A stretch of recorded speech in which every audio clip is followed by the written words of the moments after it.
So today's going to be a bit different compared to my normal type of video. Usually I have everything written down, but today I've given myself some notes and we're just going to send it and see how it goes. It's going to be regarding the overall current state of Classic, that being Season of Discovery, as well as Cataclysm. These are really a bunch of topics which I've been thinking about for a little while now. It's just I had other things which I wanted to get out first, and this is a video that I feel as though I need to make, especially before Cataclysm drops. Originally, this video was just about Season of Discovery, but there have been a few developments, shall we say, which also made me want to talk about Cata as well. So whichever version of the game you like, hopefully there'll be something here, and at the end of the day this is feedback on the state of the game. I don't want to do complaining for the sake of it. So we're going to make a start with Cataclysm because I think that should take a bit less time to cover everything I want to say, and then we'll get on to Season of Discovery afterwards. So Cataclysm is now well on its way, the day people doubted would happen, and it has happened. The pre-patch is well underway. When the pre-patch first dropped, it was admittedly an absolute fiesta. You could see new abilities on your profession screen, you will lose your key talent abilities when you change spec, you had to use a script to leave dungeons. All of these existed on the beta, by the way, but it's in generally a better spot than it was. The area that I want to talk about is really following the recent raid testing. So for tier 11 as well as the heroic dungeons, they are going to be post-nerf. Now there is a potential with dungeons we might get a more difficult version because Blizzard have mentioned they're planning to carry the Titan rune system over to Cataclysm, but as with many things with Cata, such as the high-res textures, the revamped auction house, and so on, we just don't really know what's happening because there hasn't been a ton of communication recently. With low enough gear going into the heroic dungeons, there's still going to be a lot of mechanics which just one-shot you because that was most of the difficulty with Cataclysm heroics. You do a mechanic wrong, you just die. That's how they go. But I was admittedly looking forward to getting pre-nerf, not just for the dungeons, but for the raids as well, because everything throughout Classic has been pre-nerf so far. The Burning Crusade heroics, if you did those. Tier 5 with Lady Vash and Kael'thas, those weren't some pushover fights. And even Ulduar more recently was pre-nerf. We had the XT boss fight, which was impossible because it was so overtuned. And Blizzard even buffed Tier 7 by 20% health and damage, which it was still so easy you could have forgot about it, to be fair. And I'm doing my Wrath of the Lich King review quite soon, and I have realised throughout Wrath that I've missed progression raiding. I've missed how it feels to work towards getting a boss down, learning its mechanics, working as a team, and finally achieving something. Encounters such as Professor Putricide, Yogg 0 week 1, Lich King Heroic 25 the first few weeks, were some of my absolute favourite moments of Wrath Classic. And it's pretty simple, you put a lot of effort in, you get a reward out, it just feels good to do. And this had me hyped to Cataclysm. I wanted more of this. After all, everything we've done so far has been pre-nerf, and in the one expansion which is known for its difficulty pre-nerf, we're not doing that anymore. Blizzard have just recently confirmed this in an interview with Crix. I'm just going to play a quick clip here in case you haven't seen it. I'll link the full interview below as well. He asks a lot of good questions. When we were looking at the difficulty of the original Cataclysm's launch content, it felt like it went a step too far. It felt like it went a place that didn't necessarily work with the player base that we saw consuming our various Classic content. And we do agree that there is a historical curiosity to see, you know, what was that experience like back when Cataclysm originally launched. But it really seemed to apply to a much smaller proportion of the player base than we would want to create this time capsule experience for. By the time that Cataclysm had wrapped up at the end, it felt like the balance was tuned pretty well, along with the rest of the class balance that had gone in through that final patch. So that's the way that we're going to proceed for launch for this first tier. So there we have it. That's going to be the state of the game going into tier 11. What I picked up on in that is, although they're doing it post-nerf, it's going to be 4.2 post-nerf, and the difference between the changes made during the current tier for tier 11 and 4.2, which is Dragon Soul, are absolutely enormous. I just want to show you a few examples here of how different it is. So for example here, the changes made early on were quite reasonable. They took a lot of the bad RNG out of the fight, which could have been frustrating to do. But then in 4.2, they just reduced the damage and hit points of the boss by 20%. They reduced the add damage. They reduced the damage of everything the boss does. The tank debuff doesn't kill the tank, and then they decrease some more dot damage. This is kind of consistent with the 4.2 changes. They weren't just nerfs, they absolutely hammered a lot of these boss fights into the ground because it was the final patch by that point in time. Who really cares if tier 11's difficult anymore? And this is consistent with a bunch of fights that you can check. This is Omnitron Defense System, second boss in Blackwing Descent. Again, you can see pretty much the damage on everything in the fight has been reduced. The barrier absorb, you don't want to break this barrier, so that is again another nerf. Flamethrower damage, this is a high single target attack, reduced by 40%, so it's not really that threatening anymore, and shield damage reduced. Just one more on Cho'Gall, for example. Again, this one was reduced in 4.1, and again, just everything is getting absolutely nerfed across the board. So I don't think this raid it's going to be challenging, okay? Like, I'm not going to delude myself into saying, well, everyone's going to roll over it on week 1, but it's not going to be how it was back in the day.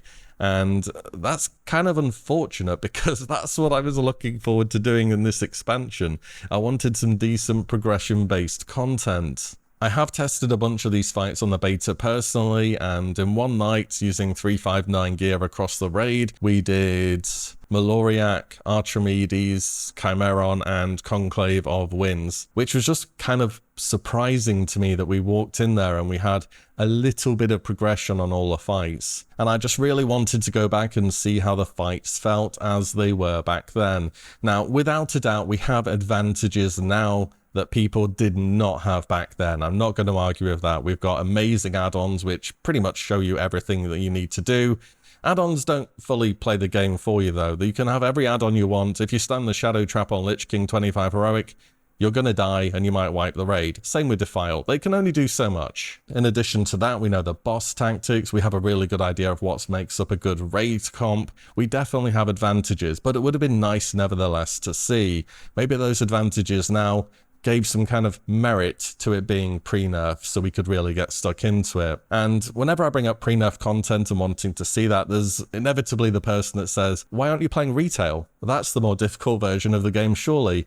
And yeah, it is. I'm not going to argue with you there either. I've done cutting edge raiding on retail before. It is significantly harder than anything in Classic, and it's not even a competition. But the reason why I don't seek that content out on retail is because everything's different. The class design is different, talent trees are different, animations are different, sound effects are different.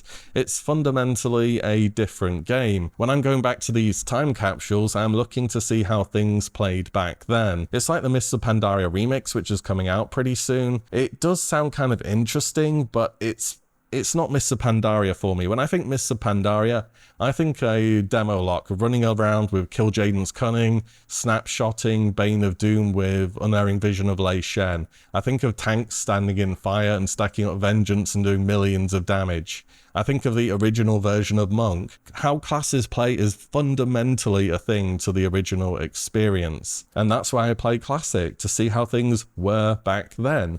Were they as difficult? How did things play? And it's just overall an experience which you can't get unless you are inside the time capsule. And I was expecting Cataclysm to be a good middle ground as well, somewhere between vanilla, where you go into a raid and you just kind of collect your purple items, and retail, where you have people who are literally on professional teams who raid, wiping for a week straight, if not more, on some of the most brutal encounters you've ever seen. Cataclysm's somewhere in the middle. It's challenging, but it's not absolutely insane. It feels rewarding, and I was just hoping for some good progression, basically. However, as Clayton mentioned when we were watching that brief clip before, it's a niche thing to enjoy progression, and it's a smaller percentage of the player base. I know I'm in the minority. I'm sure people have already pointed that out. So you may well be aware of the website ironforge.pro. This tracks individual raiding characters across different tiers and gives some kind of estimate as to how popular the game is. So this is how things look in Classic. This is the whole deal. We have Vanilla as this big block here. It's quite consistent. We have TBC. Interestingly, Tier 5 wasn't a pushover, and I think it happened around here, and it kept a pretty solid player base throughout. And then we have Sunwell, of course, another difficult raid tier. Things began to fall off at the end, but I think that's quite inevitable towards the end of an expansion when the player base does begin to drop off somewhat. And then we have Wrath of the Lich King, which is this big old block right here. Just to make things a bit clearer than that, I've gone and done a bit of annotation so you can see where different stuff came out. And yes, I am using Paint 3D for this. Okay, so we have the start of Wrath of the Lich King here. Naxx Eye of Eternity and Sartharian's Lair comes out, and it's immediately incredibly popular. I wouldn't read into this too much. It's Wrath of the Lich King. It takes no time to get to level count. The raiding content's very easy. It's immensely popular, big upwards trend, and then people go, wow, this tier sucks, and it goes to big downwards trend. And then we have the holidays around here. Holidays also happened around here. That's where those two drop-offs are. This is quite consistent, apart from around here when there was COVID. So then next, Blizzard releases Ulduar. Now, Ulduar was one of the most hyped tiers ever in World of Warcraft. People look back to this raid back in the day and say it was one of the shining achievements of Blizzard's competency at producing excellent PvE content. Here it comes out. We have a small bump. There's a bit of players here, and then it's all downhill. The drop-off week to week in Ulduar is it's kind of shocking. Bam. Straight like that. Just downwards trend. Is a company going to look at downwards trend and say, that's what we need, guys. More of that, please? Probably not. Trial of the Grand Crusader comes out. Ironically, for being such an underrated raid, is the most consistent raid ever in Wrath Classic, with the most stable bunch of players. In-game, not out. And then we have ICC finally. Again, we've got a little bump as it comes out. People are interested, and then they go, it's kind of hard actually. And then SOG comes out, and then Christmas happens, and boom, back down we go into the depths. And then this has kind of been the pre-patch effects right here. That's our timeline of how things have gone in Wrath Classic. And if you can say one thing, it's when difficult content happens, people quit. Or they stop raiding, at least. This didn't happen so much in TBC, which is interesting. So some of these fights were not a pushover in Tier 5 and the Sunwell. I'm sure Blizzard have better stats than this, and they've made the decision based upon those. But yeah, that's why me, progression enjoying guy, is in the minority. And if you're a progression enjoying individual, unfortunately, yeah, you are too. Welcome to the club. Actually hearing that there will be post-nerf content though is definitely a bit of a letdown for me. It's a bit of a shame. As expansions progress, content only gets harder. Wrath of the Lich King was the first step with hard modes in Ulduar and heroics in Icecrown Citadel. A lot of people going into Cataclysm expecting a bit more challenge. We are going to be getting Mr. Pandaren Classic eventually, and this kind of sets a bit of a precedent for me. If they're doing pre-nerf content now, then they believe that's the correct way to release stuff, and that will be ultimately the most popular. Do you want to see pre-nerf Throne of Thunder? Do you want to see pre-nerf Siege of Orgrimmar? Or do you want them in their original versions so you can do some progression on them once again? Which, again, I did that back in the day and it was really good. It was some of the best times I've had raiding. Then again, in Classic nowadays, we're going through things so fast with the increased content cadence. Cataclysm might last a year total. Where is the time for the progression going to fit in? Imagine if you're in a guild that's progressing, then the next tier comes out and you're still progressing, and then the next tier comes out. You never actually finish anything on heroic. You're just in this perpetual progression cycle. That's going to burn you out. I've been in that position before. It does burn you out. But I do have a bit of a suggestion nevertheless. So in Dragon Soul, there was a buff put in the game called Power of the Aspects, which month by month reduced bosses' health and damage by 5%. And you can see the dates when it was rolled out here. And I was thinking, if Blizzard were to try pre-nerf for some raids in Classic, something similar to this could happen after a period of time had gone by. So people who are looking for a bit of progression-based content and a bit of challenge can have that. And then sometime later, we'll also be getting things nerfed. Except obviously it wouldn't happen month by month because this is pretty much the duration of Cataclysm here already. You'd need to do it probably week by week, which would be pretty fast as far as things go, but it might just need to be that way. Also, another thing to bring up with Cataclysm is the loot system as well. Typically in Wrath, there was different items in 10-man compared to 25, whereas in Cata, you're always getting the same item. The heroic version's just a bit better. So technically, you're getting Bis light, I suppose. But that's pretty much all I have for Cataclysm. It was just some comments on doing pre-nerf content versus post-nerf content. I am still looking forward to the expansion a lot, especially playing a healer during it. I thought the changes made to healing were great, but I just thought it was worth giving some feedback on that and seeing how other people feel about it, so definitely let me know below. Okay, that's Cataclysm. Let's move on to Season of Discovery. So I feel as though mentioning this is worthwhile briefly. It has been a lot of fun to see what they've done with the season. I'm well aware it's experimental, but a lot of the changes we've had so far and a lot of the reason the season has existed is because of feedback regarding stuff. So this isn't meant to be complaining for the sake of complaining, but I'm just going to say what I've noticed in especially Phase 3 and some sort of feelings I have towards the season in regards to things which they've kept, or maybe the better way to say it is not removed. So let's begin with the start of Phase 3 with incursions. So I think just about everyone's had a go at incursions so far, and unfortunately that's happened for good reason. And this was a new system added into the game which was broadly advertised as a new repeatable PvE activity, which I was really looking forwards to because at times it felt as though content was lacking. The system they brought in for the incursions, however, was based on the Cenarian Hold, or Cenarian Circle, one of the two, reputation from Silithus, which people did back in Phase 5 of Vanilla to get certain Bis items, notably the Rock Fury Braces for casters and Earth Strike for physical DPS. And at no point ever did I hear someone say, wow, that grind was great, can't wait to do that again. I knew people that got rank 14 that wouldn't do this again, and that's the system we based it on. Vanilla did a lot of great things, it really did, but some of them were not so great. This was one of them. Ranking was another one. Blizzard fixed ranking, that was great. This wasn't the system to base the new content off. And when the event came out, it became immediately apparent that it was just far too rewarding. This thing gave you everything.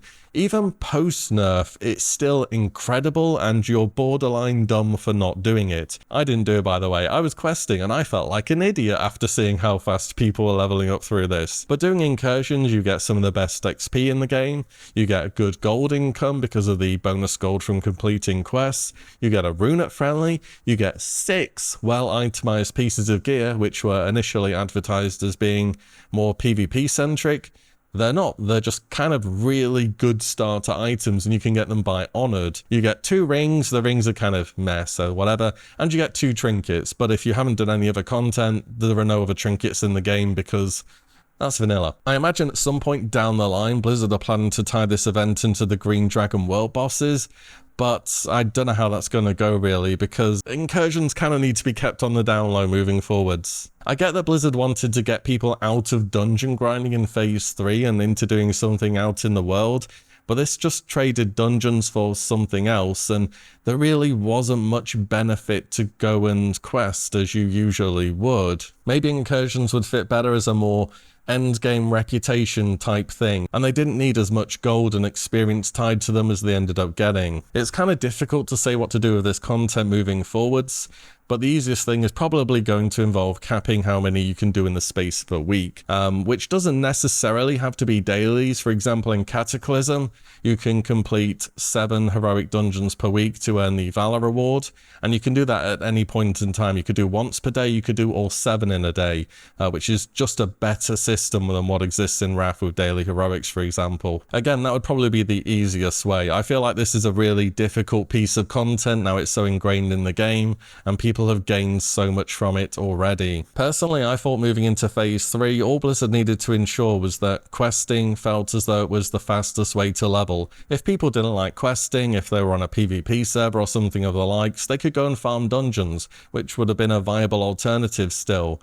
But questing has proven that it's good through hardcore, through many different vanilla-based game modes. It just works. The world of vanilla is good. Speaking of PvP servers though, I play on PvE personally, but I understand there's been a lot of difficulties with the incursions too, specifically with people just ganking them because they're bored, or for farming honor for ranking, which is kind of fair enough if it's better than Battlegrounds. People always do the easiest thing, so it sucks, but unfortunately it makes sense. Too many people always roll PvP servers. This happens on every single Classic release. People get dragged in by their guilds, dragged in by their friends, and then everyone quits and they're sitting there thinking, damn, this sucks, I wish I could transfer off. And I do understand they did open up transfers, but seriously, with PvP servers in the future, you know that social contract thingy that you have to accept before you can log into the game for the first time or something? Put something like that on PvP servers. Say, yo, if you roll on this server, a skull level rogue called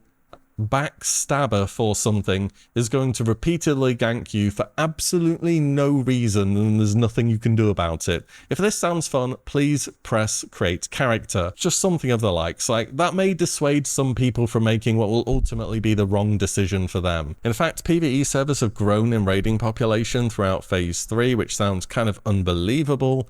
If I grab ironforge.pro here real quick and we go down to, I think, Wildgrowth US has plateaued a bit. There's not a huge amount of change there. Go to Wildgrowth EU and it's actually gone up in players because people are leaving PvP servers because they realize they picked the wrong server for them. Whereas if we check some of the biggest PvP servers, they are all down. In fact, the numbers plateaued in Phase 3 quite fast, and then they're already going down compared to what happened in Phase 1, which was absolutely booming, and Phase 2, which people are leveling here, and then it picked up quite a bit, but it just hasn't reached the same peaks in Phase 3. So what's up with that? Why hasn't Season of Discovery in Phase 3 experienced the same success that it had in Phase 1 and Phase 2? For me, a big bit of it for me is that Season of Discovery stopped being alt-friendly, and I really do believe that.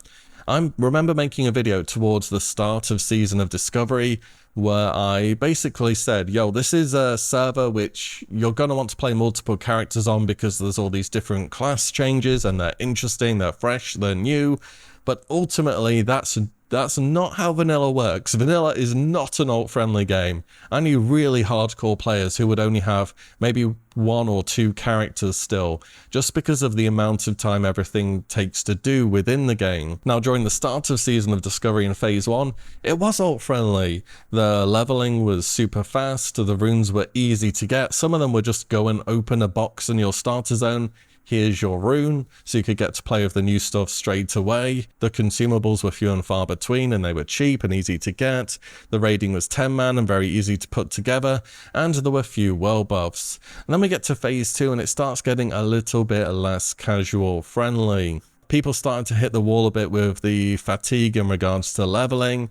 The raid got notably harder. When I first did Electrocutioner, I thought this just isn't going to work in vanilla. In Phase 2, you started to need more consumables, and the runes, especially in Phase 2, really needed you to go out of your way to begin to get them. And then we're now in Phase 3, and it's just not alt-friendly anymore. 40 to 50 is probably the easiest leveling bracket so far, ironically, because Blizzard have thrown so much bonus XP at it, and because incursions exist.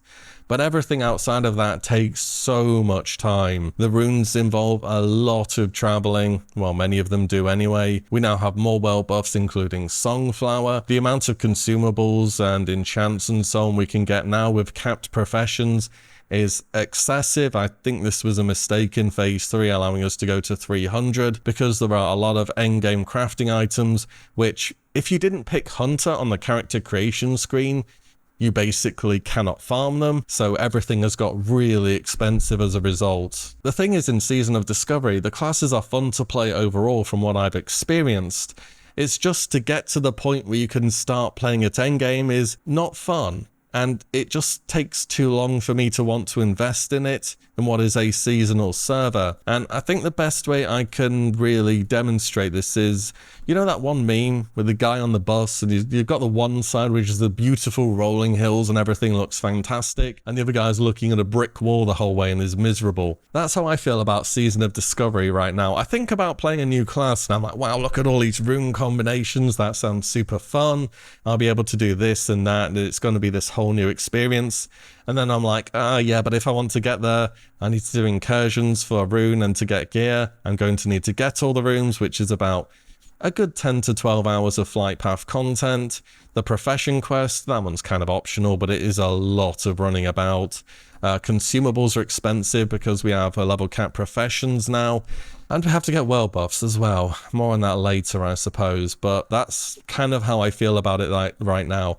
I like the idea in doing it, but I just don't want to invest the time, which Blizzard are demanding that I do so in order to get to that point on my character.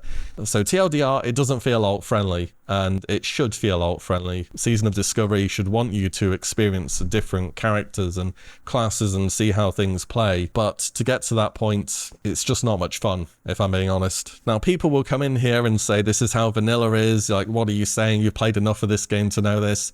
And yeah, it usually is, but it's a seasonal server. You may never see the phase 1 of Season of Discovery again, or phase 2 or phase 3. This could be a one-time thing. So why not make it easy? Why not just get us into the content and encourage people to, you know, discover new playstyles and so on. All in all, can we go back to the seasonal server feeling a bit more alt-friendly and encouraging us to try different stuff out? Because at the moment, Blizzard is throwing more experience at us. That doesn't really solve anything. Leveling speed isn't the problem. It's the other stuff you have to do, like actually getting the runes and gold farming.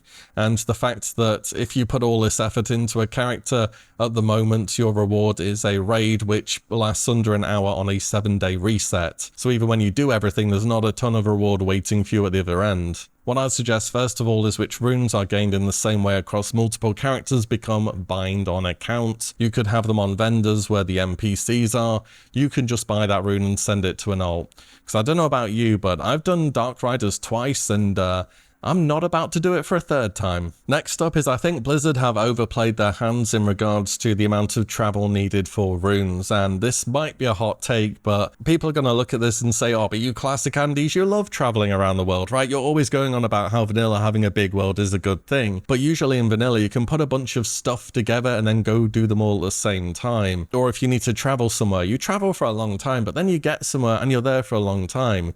You're there completing quests, doing professions, you're doing a raid, whatever it may be.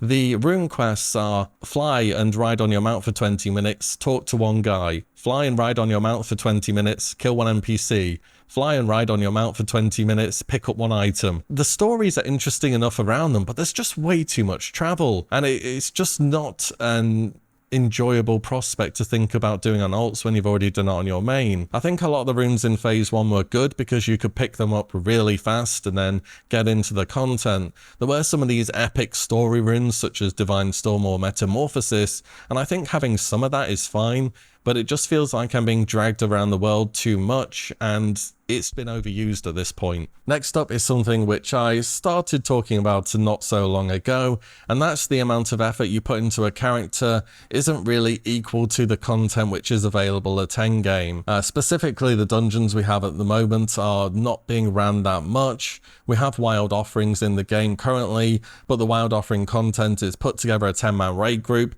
and blast through Mara. You're not actually playing your character.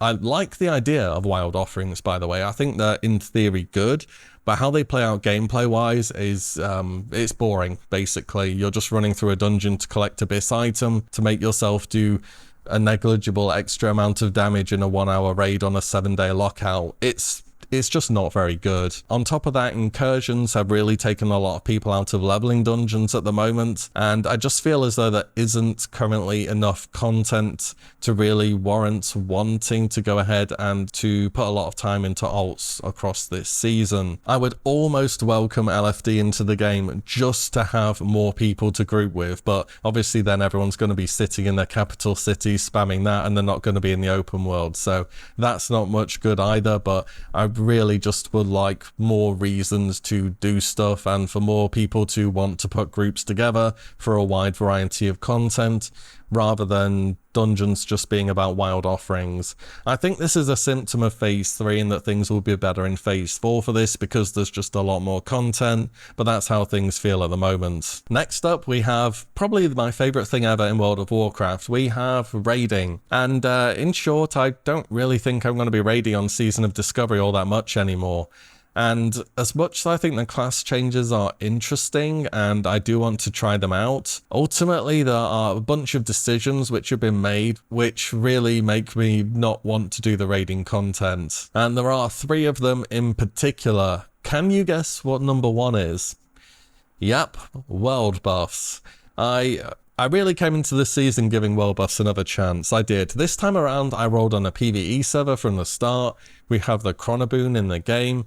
It's never been easier to get your world buffs than it is in Season of Discovery right now. And they're just so bad for the game when it comes to raiding, I think. It feels as though it makes raids into such a stressful event because just one mistake is incredibly punishing. It's actually unreasonably punishing for how easy the game is supposed to be. If you die once in a raid with world buffs, minus 30% damage for the rest of the raid evening. You may as well just not even try, not pop any consumables. Your tanks are going to be taking more damage. Your healers are going to be doing less healing. And it cannot even be your fault either. I felt more stressed in vanilla raids with world buffs than I have progressing Lich King 25 Heroic, because on 25 Heroic I can be confident in my own abilities to handle mechanics. That's absolutely fine. If someone else makes a mistake, we go again, we learn, we improve, we'll get the boss down. In vanilla raids, it could be the healers didn't heal the tank, someone stood in some bad, someone over aggroed, and if you wipe because it's somebody else's fault, everyone's losing their world buffs, and there's nothing you can do about it. And when you lose them, it feels absolutely terrible. Like, you generally just don't want to be there anymore. On top of that, it turns every raid into a speed run. Everyone's thinking, I've unbooned now, we need to go, my songflower's ticking down, my consumes are ticking down, and it should just be more of a casual, friendly, fun environment, and that's just not what I get when I have world buffs in the raid. I'm a big fan of world buffs when they're in the world. I think leveling with world buffs is super fun. Even dungeons are fun with world buffs because there's no expectations in dungeons. You can just do them as much as you want and it's not a big deal. But when you start to go into a raid, people start becoming more selective because you can fail. You get 1 lockout per week, you get 1 chance at loot per week, and things just generally become more competitive because of that. In Phase 4, Blizz, you can't leave Warchief's Blessing in the game. Like, you actually can't. Okay, I'm going to explain this if you don't know what Warchief's Blessing is. So this is a horde-only buff. You have to go and kill Ren Blackhand in UBRS, and you go hand his head into Thrall, and after you hand it in, 6 seconds later, Thrall says, nice one bro, thanks, and everyone in Orgrimmar and the Crossroad gets a buff, which gives some irrelevant caster stats, as well as 15% melee haste. Now, 15% melee haste is like bonkers. That's half a heroism for an hour, I think it lasts. So obviously, if you're trying to improve your pass or do better on your character, you need to get this. But here's the thing, this is a horde-only buff. Only players tagged as horde on the faction get it. However, if you're an alliance player and you get mind controlled or mind control capped just before the buff goes out whilst being in Crossroads or Orgrimmar, whilst you're mind control, you actually change faction for its duration and you can get this buff. If Blizzard leave this in the game and you're playing a melee class and you care about improving, you are going to have to get this. I don't know if they're going to leave it in or not, but I'm just going to throw out there a solution. There's a quest on the Alliance side. It starts in Western Plaguelands, and it has you go kill Nathanos Blightcaller in EPL. Yeah, the guy that was following around Sylvanas throughout BFA and Shadowlands. He's in vanilla, and he's a skeleton guy. Anyway, you go kill him, you hand his head in at Bolvar 4 Dragon in Stormwind, I believe, and he gives you a quest reward. Idea: after you hand in this quest reward, make him give out a buff called 4 Dragons Further, which gives you some irrelevant caster stats and 15% melee haste. Next thing I have to bring up is regarding consumables, and this kind of goes back to what I was saying about world buffs. It's just the amount of stuff that you need to have and the price that it costs feels pretty excessive, and the amount of consumables that need to be stacked is also very punishing to more casual players who may want to just pop a few consumes, but the price of them really starts to ramp up, and it just feels overly punishing for how casual friendly and easy the game is supposed to be. Obviously in TBC they changed this whole consume meta from practically everything stacking to you having a battle and guardian elixir or a flask, which may be a viable change, but I just wanted to bring this up here too. And last but not least, probably my least favourite thing about raiding in Season of Discovery has to be group-wide buffs. In TBC, this was one of the things which I was so glad to see the back of when the expansion was done, but not being in the correct buff group is enormous. If you're a melee DPS and you're missing Battle Shout or Leader of the Pack, Totems, True Shot Aura, that's like missing about 300 attack power and 3% crit. And in some cases it's similar for casters, there's not as much group stacking, but it can matter as well. Also, if you're playing a melee class and you don't manage to get Wind Fury, which is only available from Feral and Alliance, it's legitimately about 30% less DPS. Wind Fury is an absolutely enormous buff. And I played a Rep Pally back in TBC, sometimes when we were running Zula Man or Akara, occasionally there was a caster stack and I couldn't get Wind Fury, or we just didn't manage to find a shaman, and holy crap, playing a melee without Wind Fury is literally miserable. I would borderline rather not raid than raid without Wind Fury. It just makes too much of a difference. If there were anything between world buffs, consumables and group-wide buffs that were actually to change though, it may be the group-wide buffs, but imagine, right, they did change all these things though, so instead of world buffs you can't have them anymore, you can only have a guardian or battle elixir or a flask now instead of stacking consumes, and buffs were now raid-wide. Would that be how vanilla raiding is anymore?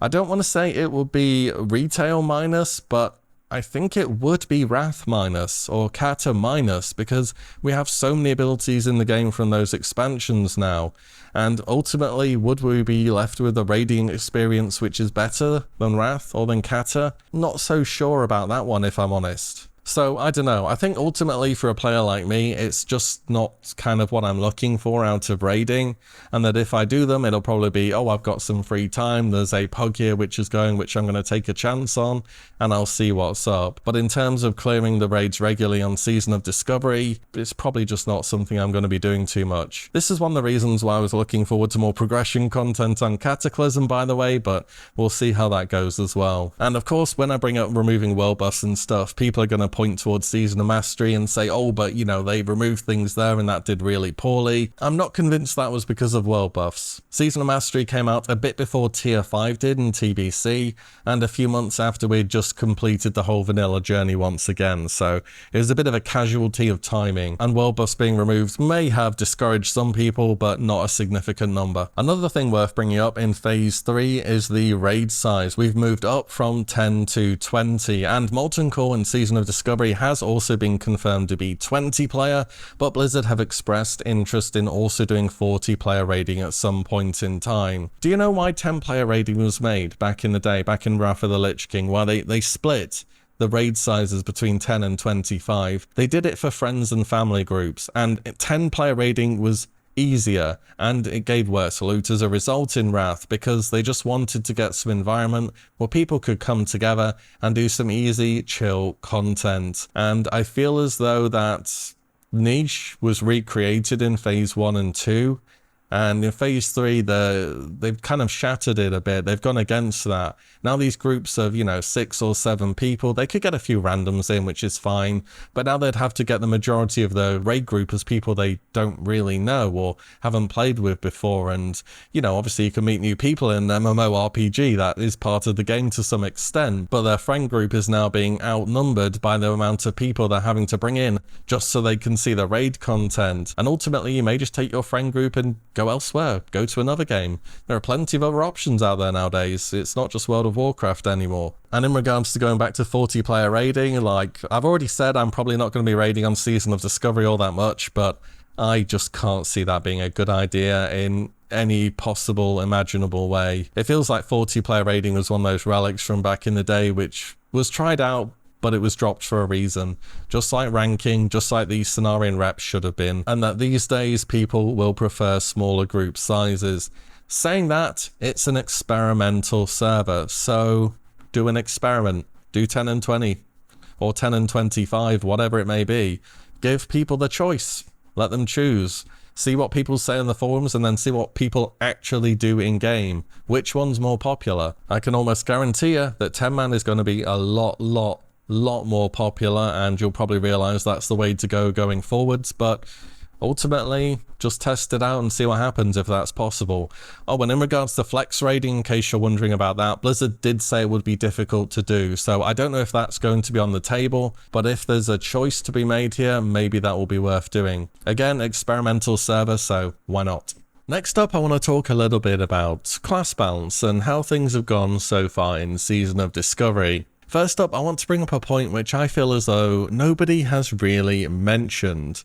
But assuming next phase bosses in raids go from a hidden level of +3 from +2, which they are at the moment, that's going to change quite a few things. So as we already know, all melee classes will have access to +5 weapon skill in a weapon of their choice, or 2 weapons I should say, as part of a new quest. So whatever melee class you're playing, you're going to be able to get this bonus. We have this confirmed. What this means is in practice, your hit chance needed on special attacks goes down from 9% to 6%, which is very easily achievable. And I even believe it suppresses the innate 1% miss chance on all attacks in the game. I'm not 100% on that one though. On top of that, in vanilla, when you melee an enemy 3 levels above you, you have a 40% chance to cause a glancing blow, which reduces the damage of that attack by 35%. With +5 weapon skill, that damage penalty is lowered to 15%.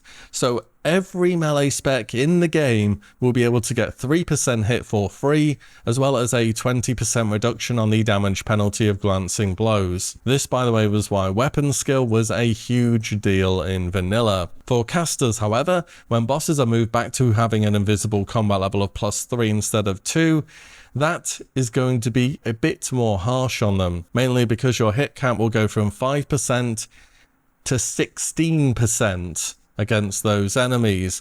And as we currently are, and with the gear which we know that exists, only Arcane Mage, Shadow Priest, Affliction Lock, maybe Frostfire Mage would be actually capable of hitting their hit cap. So basically Blizzard needs to juice up caster gear super hard next phase, or maybe have some aura-wide buff in the raid to offset this. And that's before we even get into spell immunities or resists or anything like that. I mean, when you shoot a fireball at a fire elemental, they're immune, but if you're a warrior in full leather gear just meleeing them, that's completely fine. Why? I don't know. I think warriors should have to equip full fire resist, or when they melee a fire elemental, they have a chance to drop their weapon and become disarmed because it's too hot. That seems RPG friendly to me. While we're on the topic of casters versus melee, because you know I love the subject, can casting talents which prevent spell knockback be extended to spell schools instead of certain abilities? Because some classes can't avoid spell knockback, such as Elemental Shaman, Shadow Priest, Arcane Mage and Arcane Blast, Destruction Lock on Shadow Bolt or Incinerate, and so on. Boomkin's got spell knockback prevention through the Eclipse rune on Wrath as well as Starfire. No one was complaining about that. I'm just saying it's not very fun to get consistently knocked back, and there's nothing you can do about it. And Blizzard have historically agreed with this, by the way. Do you remember in TBC Classic, the Muru encounter? In Phase 2, he's meant to hit everyone around him with these sort of shadow volleys, which back in the day would knock back your spellcasts and make spellcasters very difficult to bring to that boss. In TBC Classic, they just removed this interaction, so it didn't do that anymore. Now, I know Muru's a bit of a difficult boss, which may have been hard to do without an optimal comp, compared to Season of Discovery raiding, which is a lot easier. But I think the overall problem is spell knockback just isn't very fun when there's nothing you can do about it. Next up we have warriors. So recently Agrend mentioned the idea of normalizing rage, or that they would have possibly experimented with it. But I think the rage mechanic in vanilla is just kind of inherently really broken, and warriors are either in this state where they're absolute god tier in raids with all the buffs, or they're out of raid and they're feeling generally weak. I mean, if you're a warrior player and you're saying, I can't believe people are complaining about warriors who are only good in raids, yeah, this is why they put rage normalization in the game, to make it a bit more parity across the board as to you just not being super powerful at one point in time and feeling kind of weak the rest. They brought the weak up and they brought this super good down. Then again, there would be complications around normalizing rage, and the basics of normalizing rage is you gain a set amount of rage when you attack, instead of how it works in vanilla, where the more damage you deal, the more rage you generate. Because in Cata, when rage was normalized, we didn't have stuff like heroic strike being next attack, it was an instant attack instead. And we also didn't have all these extra weapon attack effects such as Wind Fury or Hand of Justice, which you'll get next phase, or the Warrior tier set, or Sword Spec, or anything else. I honestly think normalizing rage wouldn't be as disastrous as you think it would be, to be honest, and that more warrior players would benefit than lose out, but this thing needs some serious internal testing with some big warrior brains who can figure it out. Because as we stand at the moment, warriors in phase 4 are just going to be unbelievably broken. I don't know how you stop the inevitable from happening now. Next phase, they're going to get some amazing talents such as 20% bonus crit damage to everything. They're guaranteed to have +5 weapon skill on any weapon. We've already gone over how good that is. They have the Wrath of the Lich King version of Deep Wounds for reasons unknown, which means Deep Wounds is stacking and refreshing when it's reapplied, and it also double dips from percentage damage increases. So say you have Death Wish active, which is giving you 20% bonus damage, you attack, which does 20% bonus damage, say that crits, and then Deep Wounds applies, and then Deep Wounds also gains 20% bonus damage. It is actually hilariously overpowered, and I don't know why it's in the game, but it is. Top warriors in Sunken Temple right now are having Deep Wounds ticking between somewhere around 4,000 to 5,000 damage on bosses. Typically in vanilla, Deep Wounds doesn't even do anything because one of your raid's other 20 warriors overwrites the debuff, because there is a debuff cap. But let's say it did tick, it would do around 150 to 200 damage. In Nax Bis, by the way, people were already doing more damage with Deep Wounds in BFD in phase 1 than a Bis-geared Nax warrior was in vanilla. That's the state of this debuff in the game. We also have Heroic Strike queuing, which is another one you might not have heard of. When you have a Heroic Strike queued up on your main hand attack to be your next direct hit, your offhand will gain hit chance as if it was also a special attack, effectively lowering your offhand's hit chance from, I think it's 26 or 27% down to 6. So it's basically going to hit and you're going to get more rage, which equals more damage. And of course, warriors scale better the shorter fights get due to the uptime of their buffs, such as Flagellation, which is 25%, Death Witch, which is 20%, and of course Recklessness. Speaking of Recklessness, this cooldown is kind of unbalanceable. We have the class which scales the best to a crit in the entire game and can stack a pretty much infinite debuff through critting, and then you give them 15 seconds of everything crits. Overall though, when we get into phase 4 of Season of Discovery, you're gonna start seeing warriors doing some real big damage. One more thing on Season of Discovery I want to mention, and that's just kind of in regards to scaling in general. So again, this was a video I made towards the start of phase 1 where I said basically casters just aren't going to scale as well as melee because this is how vanilla works. I've played this game before. So in phase 1, bosses in raid didn't have a lot of armor and physical damage dealers dealt the most damage. Then in phase 2, they put loads of armor on bosses and casters did more damage. And now it's melee's turn again in phase 3 because they can reduce a lot of armor on bosses. If we look at a 90th percentile over the last 2 weeks, this pretty much stays consistent, with the majority of physical damage dealers doing significantly better than casters on average, and again it's just due to raw scaling of how stats work in vanilla. Luckily for you, I've done an expert graph to give you an example of why things are this way. So essentially you can see here we have our DPS gain on this axis here, and when you equip stuff with strength and agility on, you actually get damage because they give you attack power and crit. The amount of crit you get per agility on a physical class is usually, I think, around 40 points per 1%, apart from rogue that's 30 points per 1%. And from agility, some classes get attack power and some classes get attack power from strength as well. When you're a caster and your secondary stats are these two, however, this one just doesn't do anything. Like, straight up, it doesn't do anything basically. It's a bit of mana regeneration, which doesn't matter for a reason I'll get onto in a moment. However, intellect, casters need about 60 points of intellect per 1% crit, and it also doesn't give spell power in vanilla. So when you equip more intellect, you're getting lots of the extra stat, but it's not really making you do more damage. Imagine for a second if you're a physical damage dealer and the only way you got attack power was through the secondary stat attack power. Not through strength, not through agility, just the secondary stat. That's how casters work right now. And the bulk of the stats they get on their gear just don't do anything for them in terms of increasing their damage. In fact, on casters, it's quite viable to just equip green gear with of Fiery Wrath or of Shadowy Wrath or whatever it may be to increase your damage, because the raid gear, which is giving you Int and Spirit and less spell power, just isn't doing anything, because Int is giving you a tiny amount of spell crit and Spirit doesn't do anything, compared to melee classes who are getting agility, which is good for crit, strength, which is good for attack power, as well as getting stuff like attack power as a secondary stat on their gear, as well as hit, as well as crit. Also, these stats here will scale with stuff such as Blessing of Kings and Heart of the Lion as well, effectively increasing their bonus by 10%. Whereas casters getting very little bonus. Now, usually the benefit of stuff like intellect and spirit is to increase your mana pool over a period of time or directly to allow you to cast more spells.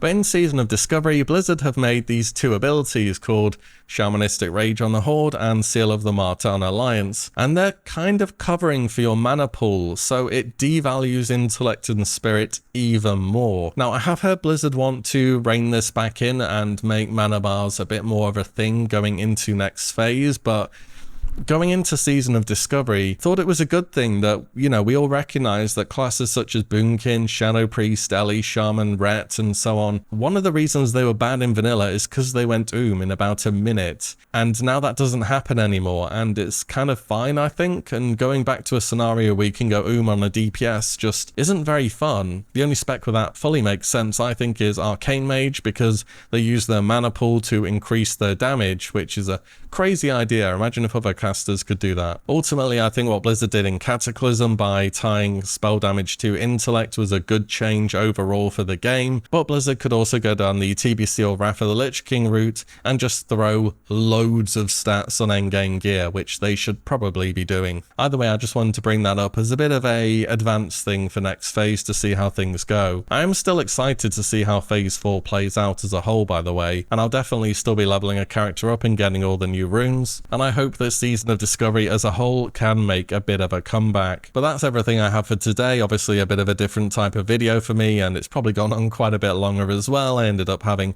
one or two things to say. If you made it to the end, thanks for watching. Let me know if you enjoy this type of content. Definitely down to do more in the same vein. And if anything stuck out to you, whether it was regarding Catus, Sod, anything in between, let me know in the comments down below. At the end of the day, this is all for sort of how I'm feeling about the game and feedback in regards to it. But with all that said, thank you all so much for watching and listening in.